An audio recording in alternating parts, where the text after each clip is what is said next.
लाडकी बहीण योजना 17 तारीख उजाडली, पण लाडक्या बहिणींच्या खात्यात पैसे आले नाहीत.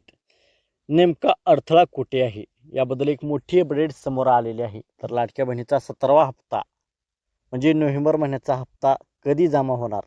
या हप्त्याची सर्व लाडक्या बहिणी वाट पाहत आहेत. तर त्यामध्ये कोणता नेमका अडथळा आलेला आहे, हे आपण या व्हिडिओमध्ये जाणून घेणार आहोत.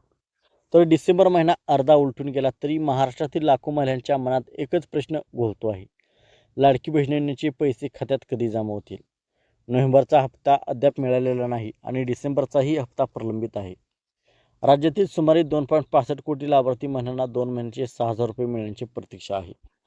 नोव्हेंबर आणि डिसेंबरचे हप्ते एकत्रितपणे डिसेंबर महिन्यात वितरित केले जाऊ शकतात. मात्र नेमकी तारीख जाहीर करण्यात आली. या विलंबाचे मुख्य कारण म्हणजे येणाऱ्या महानगरपालिका निवडणुका. काही नगर परिषद आणि नगरपंचायतीचेही मतदान 20 डिसेंबरला होणार असून निकाल 21 डिसेंबरला लागतील. जानेवारीला मतदान तर निकाल 16 जानेवारीला जाहीर होतील. त्यामुळे सरकार दोन्ही महिन्याचे पैसे एकत्र देऊ इच्छिते अशी देखील चर्चा सुरू आहे. याचा फायदा सरकारला निवडणुकीदरम्यान होऊ शकतो. तर दुसरी चर्चा अशी आहे की जानेवारीच्या पहिल्या आठवड्यात सरकार पैसे देऊ शकते, पण यावर अजून कोणतीही अधिकृत माहिती समोर आलेली नाही.